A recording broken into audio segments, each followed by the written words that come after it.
Qatar, maka Qatar harus ada. Nah, Indonesia nih yang selama ini katanya paling deket lah sama Palestina, paling perhatian lah sama Indonesia. Kok nggak berdiri ya jadi mediator, jadi negosiator?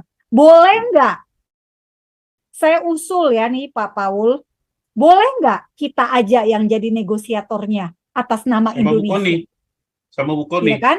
Atas nama Indonesia kita menjadi negosiator dan kita yang datang nego ke Gaza gitu ya. Bukan ke Gaza, masuk Gaza ya, tapi maksudnya ketemu di mana? Iya, tapi kita mewakili gitu ya sebagai negosiator dari Indonesia. Supaya apa? Tujuannya bukannya untuk jadi hero, jadi jadi pahlawan, enggak. Ini untuk si Sandra pulang. Kita tujuannya ngomongin Sandra tok, untuk urusan tanah Palestina jadinya merdeka atau gimana itu urusan politik. Number one-nya apa? Sandranya pulang dulu dong. Gitu. Nah, itu yang usulan saya. Jadi besok Bapak Ibu kalau mau bikin viral, bilangnya gini, Nabi 26 plus Monique Rakers ingin menjadi negosiator Sandra Israel. Menjadi negosiator Sandra, pemulangan Sandra. Kalau pemerintah Indonesia nggak mau, Kemlu nggak mau, kita aja. Kan kita orang Indonesia juga. Meskipun Pak Paul sih di sana udah bukan orang Indonesia. Loh, coba lihat nih, saya ini orang kunci justru. Kalau saya kayak Kak Monique nggak bisa berkutik. Kalau saya karena saya bukan warga negara Indonesia, tapi fasih berbahasa Indonesia, maka saya akan menjadi juru kuncinya.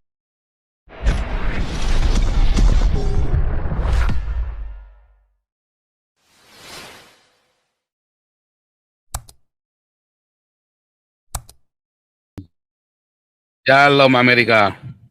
Shalom Pak Paul. Shalom Bu Rike. Iya, shalom Pak. Shalom semua, iya.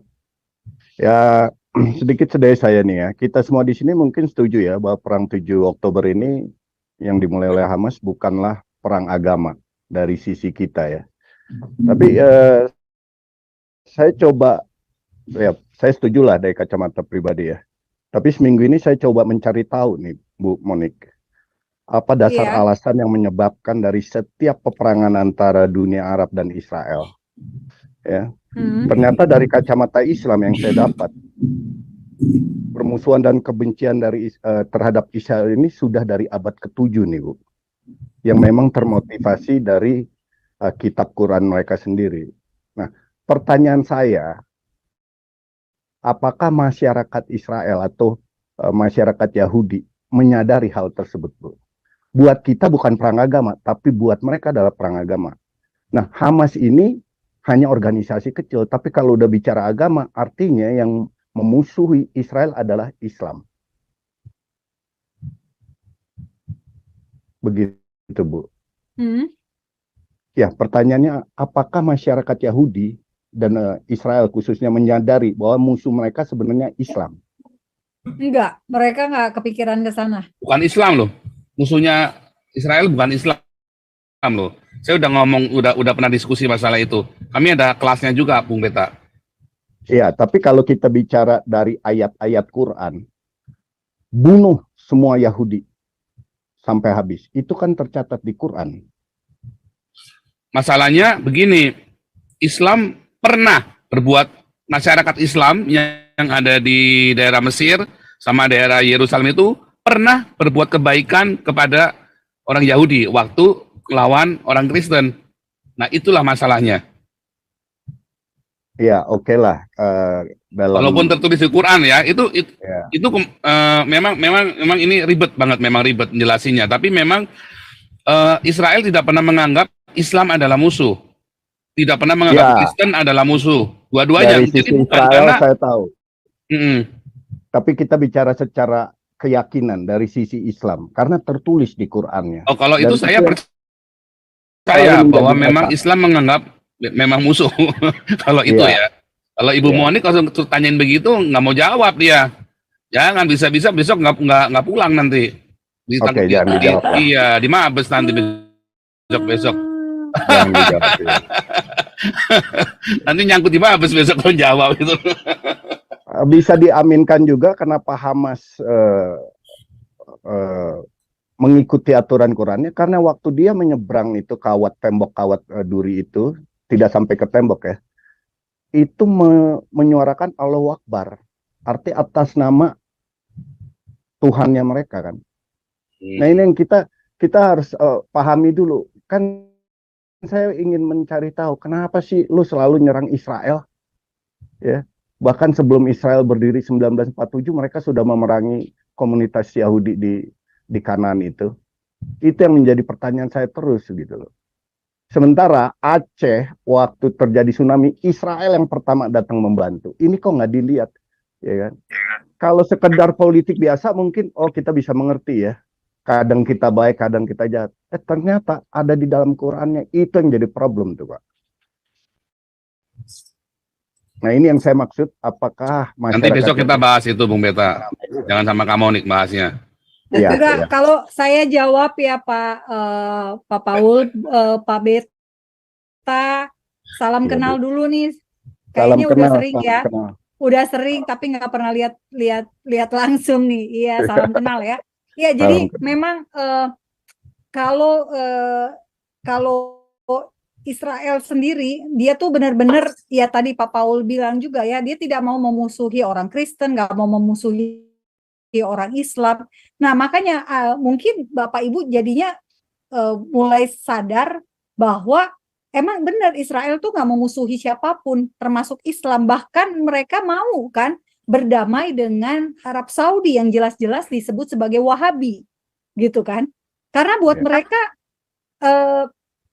ternyata toh dengan pendekatan diplomasi yang bagus gitu ya, saya senang banget cara pendekatannya orang Yahudi itu oke banget gitu loh. Justru menurut saya bangsa yang harusnya dibilang peramah itu bukan Indonesia loh, tapi bangsa Yahudi, iya orang Israel. Intelek itu, mereka ya. Iya, intelek dan sopan banget loh. Manusiawi. Setiap kali saya kirim email itu segera banget dijawab. Sementara saya setelah di reply bisa-bisa saya 3 hari baru saya jawab gitu loh. Tapi mereka tuh benar-benar responsif, beneran. Iya, dan setiap kali habis ketemu kita gitu ya, saya habis ketemu, mereka pasti akan email atau apalah, nice people lah gitu ya. Nggak tahu ya kalau yang lain punya pengalaman buruk ya. Saya aminkan tuh Bu Monik, saya aminkan. Saya punya teman satu Arye di sini, orang Yahudi. Saya baru ketemu dia 2 hari Bu. Hari ketiga saya dikasih jaket Israel. Oh ya? Jaket khusus waktu dia masih jadi IDF. Oh. Dia lulus itu, dia pensiun dari IDF umur 27 tahun. Jadi dia dikasih jaket itu dikasih ke saya.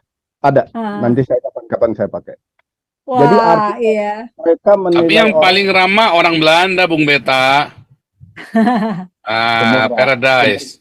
Semua ramah. Orang Arab juga ramah loh Pak. Asal jangan ngomong keyakinan. Nah, jangan, kalau masa gitu jangan sekarang ngomongnya ada Bu Monik. Nggak tahu dia. Ya, jadi ya itu makanya saya baru mau ngomong bahwa orang Israel, orang Yahudi, mereka tahu konsep jihad misalnya, mereka tahu, mereka bukan bodoh ya. Tapi itu kembali lagi, mereka tuh bisa melunakkan hati orang kalau menurut saya. Gitu loh. Jadi sebetulnya ya itu keunggulannya mereka sih sebetulnya, keunggulan dalam berdiplomasi. Sekarang coba Bapak Ibu lihat, orang-orang Iran itu sekarang pro Israel semua loh. Kemarin di lapangan sepak bola saya lihat ada videonya.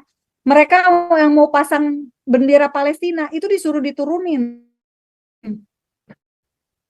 Mereka nggak apresiasi gitu. Karena apa? Karena ketika Iran mengalami masa-masa sukar gara-gara si Masa Amini, Israel support gitu loh. Jadi yang disupport itu emang kemanusiaannya, bukannya mereka malah syukurin lo sih jahat gini-gini, enggak. Nah itulah yang bisa mengubah hati orang Nah, akhirnya sekarang Irannya rezimnya jahat, tapi warganya semuanya simpati pada Israel. Nah, itulah bagusnya gitu loh. Nah, jadi sekarang untuk balik lagi ya bahas Islam. Israel tahu tentang Islam itu. Konsep jihad mereka ngerti, mereka paham. Tapi buat mereka itu nggak penting. Yang penting adalah gimana saya bisa baik sama kamu, kamu pun bisa menerima kebaikan saya. Kalau misalnya kamu ada kebencian, it's okay gitu, nggak masalah. Tapi yang penting ya buat mereka, saya nggak punya hate loh sama kamu, saya nggak ada kebencian gitu loh. Jadi ya itulah, nah itu tadi ya kembali lagi ya yang saya katakan, Israel tahu kok kalau misalnya orang Indonesia oke, mereka hati sama Indonesia, tapi bukan berarti abis itu ketemu orang Indonesia mereka jadi benci, anti Indonesia. Enggak, justru sama mereka deketin di sini. Ya, Iya. karena orang Indonesia paling suka belanja di sana, paling royal. Enggak, maksud saya artinya dalam Enggak arti bercanda. ini ya. Tapi emang orang Indonesia royal loh ya, kalau belanjanya royal loh, paling boros orang Indonesia belanjanya di sana. Itu saya dikasih tahu sama itu, kenal sama Kamonik tuh katanya tuh yang di Kana itu, yang di bawah gereja Kana. Ada toko, aduh namanya itu, ada toko Maria apa namanya ya? Namanya Maria atau apa itu? Dia kenal sama Kamonik, dia bilang. Saya belum pernah ke Kana. Bukan, dia bisa bahasa Indonesia, dia bilang tahu Monique Rikers, dia bilang. Ya Monique Rikers, dia bilang gitu. Indonesia Monique Rikers. Gitu. Saya belum pernah belanja di Kana apa. Pak Paul bisa-bisanya aja. Saya belum pernah belanja di Kana. Belum pernah ya, Yanti. Belum pernah di Kana. Amar, silakan. Terakhir ya. Bu Monique, tunggu sebentar Pak Santan. Bu Monique baca dulu ini apa? Apa itu? Oh, apa itu? Saya nggak kebaca. Oh, Israel, tulisan bahasa Ibrani ya? Iya, bisa bacanya, Bu? Nggak bisa. Saya nggak bisa bahasa Ibrani. Oh, itu jaketnya yang dikasih. Ya, yang dikasih. Wah, keren ya. Siapa hari ketiga saya kenal. Arye ya? Arye, ya. Arye, iya. Salam ya buat Arye. Ya, Pak Santi Amar, lanjut. Baik, Bu Monique. Ini terakhir, saudara, ini terakhir ya, sorry ya. Soalnya udah malam banget nih, Ibu Monique besok layanan nanti kapok ke sini lagi. Saya sederhana aja. Terima kasih Pastor Paul, saya sederhana aja Bu Monique ya. Pertama teman-teman yang ikut Zoom ini, apa yang dijelaskan Bu Monique mengkonfirmasi apa yang kita dengar kemarin dari Pak Ponto Mabum, dari Ibu Koni ya. Tadi saya ingin mempertajam sedikit aja sebentar. Hamas itu adalah singkatan dari Harakat Al-Muqawamah Al-Islamiyah. Artinya gerakan perlawanan Islam ya. Dua, ideologi partai ini partai ya, ideologi partai Hamas itu adalah Islam. Ideologi Fatah beda, dia adalah nasional sekuler, tidak akan ada titik temu. Kemudian perjuangan dari Hamas membentuk negara Islam merdeka di Palestina, berarti itu Fatah akan disingkirkan itu, karena Fatah itu dekat dengan Israel. Kemudian Hamas ini adalah cabang Muslim Brotherhood atau Ikhwanul Muslimin. Nah ini yang penting ini ya. Ikhwanul Muslimin ini Bapak Ibu, DNA-nya adalah Wahabi. DNA-nya adalah komunis. Artinya komunis itu strategi sel, ya sel, bukan kekejamannya. DNA-nya juga terdiri dari fasisme, totalitarianisme. Jadi tidak ada kemanusiaan di sini. Jadi kita nggak usah bahas itu. Bagi saya, Hamas is teroris. Titik. Nah, sekarang sesudah begitu apa kaitannya dengan Indonesia? Indonesia, Ikhwanul Muslimin ini ada juga ya di Indonesia itu MUI, ya biar MUI dengar ini, saya katakan itu MUI dan PKS, Partai Keadilan Sejahtera, nggak apa-apa. Saya Bu Monique dari Galarua Jaga Pancasila Katulistiwa. Begini Bu Monique, legal standpoint daripada Galarua itu adalah membela negara baik dalam keadaan damai maupun krisis. Itu panggilannya. Jadi dikatakan atau tidak dikatakan kami harus bersuara. Nah dalam konteks itu Indonesia ini kan sekarang dalam keadaan krisis. Ibu tahu Indonesia ini banyak di sini terutama ormas-ormas keagamaan di Indonesia supaya Indonesia ini negara Islam. Nah kalau ini negara Islam khilafah Islamiyah yang kafah, maka minoritas di Indonesia ini sama aja nanti dijagal. Kenapa? Bagi Wahabi tidak ada, Israel itu kafir, itu halal, itu dibantai. Jadi Israel juga harus berubah pikiran lah. Kalau menurut saya bukan dendam. Kok pembantai di baik-baik ini? Korok leher gue, ya enggak lah. Kalau kami enggak. Ya, Bagi Wahabi, siapapun yang ajarannya tidak sesuai dengan mereka adalah kafir dan halal darahnya. Nah, ini bisa terjadi di Indonesia. Melalui siapa? Itu MUI, PKS, dan lain sebagainya. Jadi kita ingin menyelamatkan Indonesia dulu dengan cara apa? Teman-teman, saya minta tolong, kita tidak hanya pintar berbicara di sini, tetapi kita sekarang berperang menyelamatkan Indonesia supaya orang-orang yang tidak tahu informasi ini tahu yang sebenarnya. Kalau hanya mereka menerima informasi dari yang dibombardir oleh ormas keagamaan yang hebat di Indonesia ini dan PKS. Tadi saya baca berita ya di televisi, PKS katanya mau mengirim ke sana itu apanya sukarelawannya. Coba. Silakan PKS Pak, semuanya kalau bisa. Bukan masalah silakan. Jadi tugas kita di Indonesia adalah memberitakan informasi yang sebenarnya. Maka oleh karena itu, Bu Monik, saya usulin ini. Kita get things done. Masuk informasi yang kepada kami, maka kami akan mengcounter informasi mereka. Contoh ini Bu ya, contoh ini Pak Pastor Paul. Saya langsung tadi counter ini. Saya bukan main-main saya, walaupun sedikit bahan saya. Nih, coba ini. Sorry Pak ya, sorry Bu Monik. Ini saya langsung counter. Dan teman saya bilang apa? Yang dari ini bisa buat besok, karena besok Sabtu kita tetap live ya, saudara ya. Kita tetap update ya hari Sabtu ya. Ini teman-teman ya, lihat ini pernyataan sikap pengurus besar Nahdlatul Ulama menanggapi eskalasi kekerasan Israel Palestina. Coba disusupkan itu. Saya bantah langsung ini teman-teman saya di Lemhanas. Ini bukan kekerasan Israel, Bung. Ya, saya kutip itu cerita dari Pak Ponto, dari Ibu Koni. Saya kutip itu, saya catat, saya sampaikan fakta itu. Oh iya, itu penting, teman-teman. Jadi kita jangan hanya sebagai maaf ini sebagai orang yang terima informasi terus disalurkan ke WhatsApp grup simpatisan Garuda. Saya nggak suka itu. Anda harus menganalisa dan validasi, dan Anda harus mengcounter itu di grup Anda berdasarkan apa yang sudah kita dapat pada malam hari ini dan dari Bu Koni dan dari Pak Ponto. Jadi kita jangan seperti danau mati Pak ya, Dead Sea, semua menerima tapi nggak ada keluar. Akhirnya apa di situ? Itu adalah laut mati, tidak ada kehidupan. Apa yang diusahakan Pastor Paul ini 3 hari berturut-turut itu adalah informasi yang sangat berguna, bukan kita hanya sekedar ketahui, tapi harus kita keluarkan itu. Inilah harapan saya Bu Monik, Pak Pastor Paul, kita bikin suatu kelompok untuk informasi yang A1 dari Bu Monik, dari Pastor Paul, dari siapapun.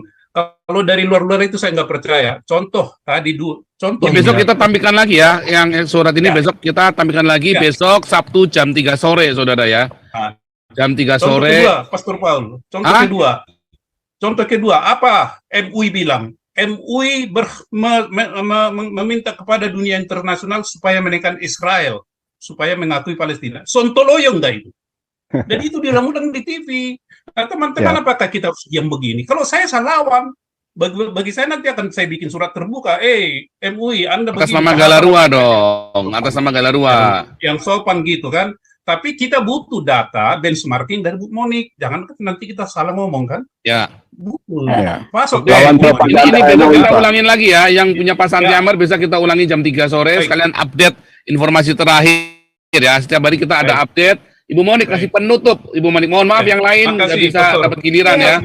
Kasih penutup dan apa yang Ibu Monik yang mau ditekankan dalam tema kita hari ini.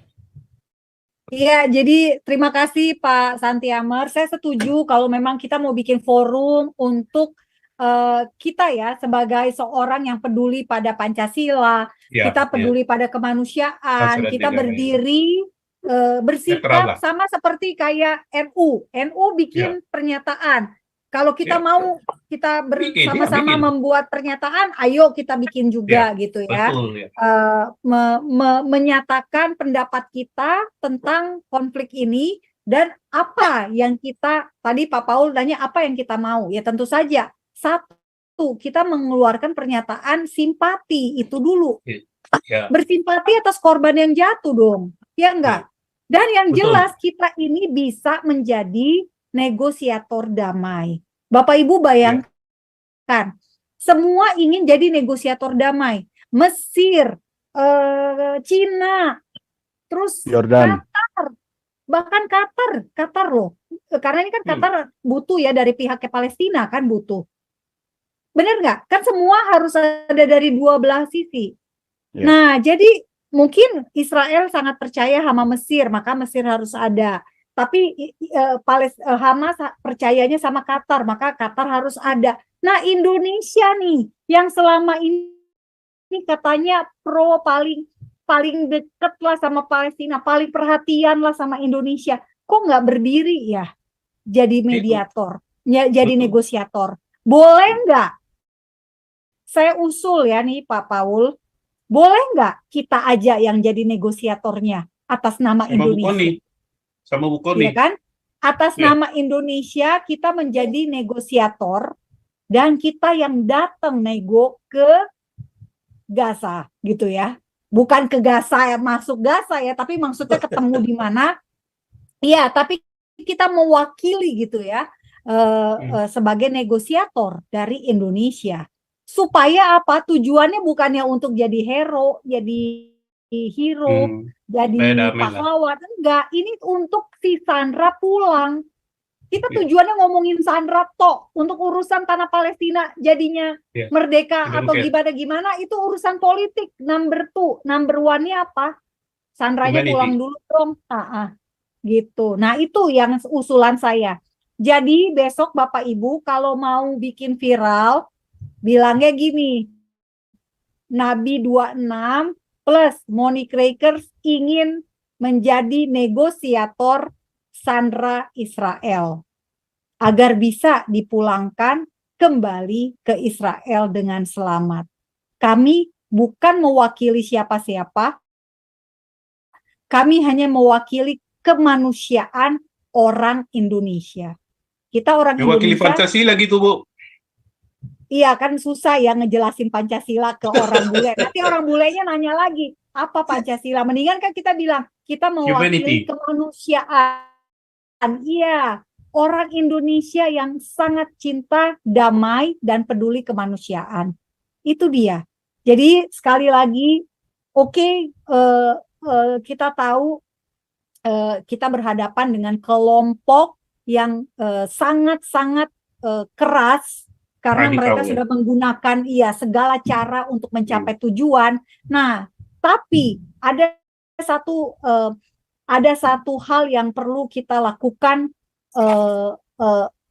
yakni membebaskan Sandra. Nah, cara yang ditempuh Israel yakni dengan cara militer, dengan cara menguasai teritorinya Gaza.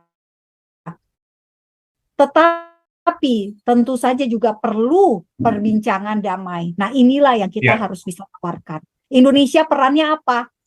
Menjadi negosiator Sandra, pemulangan Sandra. Kalau pemerintah Indonesia nggak mau, Kemlu nggak mau, kita aja. Kan kita orang Indonesia juga. Meskipun Pak Paul sih di sana udah bukan orang Indonesia. Loh, coba lihat nih, saya ini orang kunci justru. Kalau saya kayak Kak Monique nggak bisa berkutik. Kalau saya karena saya bukan warga negara Indonesia, tapi fasih berbahasa Indonesia, maka saya akan menjadi juru kuncinya. Gitu ya, oke. Dan saya sedang menghadirkan Ibu Koni dan Pak Ponto ke Haifa loh, beneran loh. Dan di Knesset, karena beberapa profesor saya anggota Knesset. Itu beneran. Kok Monique-nya nggak diajak, Pak? Oh, diajak dong. Kalau Monique kan udah tiap bulan ke sana. Iya kan? Karena Ibu Monique kan tiap bulan sudah di Israel. Gimana mau ngajaknya coba? Coba lihat ya. Ini kita tiap hari bicara Israel, tiap hari kita 2,4. Kemarin sempat ya 3,5 ya. Kita sempat kemarin tembus 3,5 atau 3,6 ya. Luar biasa kita ya live viewernya. Nah, ini terima kasih buat Ibu Monique, buat informasinya. Mungkin minggu depan kita undang lagi Bu Monique, jangan kapok. Dan karena ini kita butuh buat update, dan di sini informasinya banyak sekali, dan kita ada live viewer yang luar biasa di sini buat memviralkan. Tadi pesannya Ibu Monique, alap-alap YouTube tolong dicatat ya pesannya tadi ya. Itu benar, karena kita ada banyak alap-alap itu boleh gratis, tidak akan saya strike. Anda boleh potong-potong video ini, semua video-video saya tidak akan saya strike, gratis, nggak usah bayar. Ya, untuk jadi properti Anda, di-download dulu, jangan lupa, karena biasanya saya kena strike, kayak kemarin saya kena ads restricted, pusing saya kemarin ya. Aduh, ini tapi ini sekarang di-download, Anda bisa viralkan. Tadi perkataannya Bu Monique, kasih judulnya yang bagus ya. Maaf teman-teman yang lain. Iya, jadi nanti kita jumpa lagi ya. Saya emang kebetulan saya ada janji pelayanan jam 10, saya diundang ke gereja. Ini sebelum kejadian tanggal 7, jadi kan nggak enak ya. Saya oke. jadi Nanti minggu deh. depan kita undang lagi Bu Monik. Mungkin hari Jumat juga. Jumat lagi enak kali ya, hari Jumat ya. Sip. Hari Jumat kita enak. Oke, kita akan tutup dalam doa. Tapi usul yang tadi ditindaklanjuti Pak ya, Bu Monik, usul yang tadi ditindaklanjuti. Ya, paling nanti Pak Ponto paling bawa Pak Santi Amar itu jadi ini. Ya, Pak Bu Peta, Paul, saya silakan. mau berdoa. Pak Paul boleh nggak saya berdoa? Minta Bu harus Monik berdoa. Siapa? Apa Bu Monik mau berdoa? Ya, Ya, minta Bu boleh, Monik ya. berdoa. Monik aja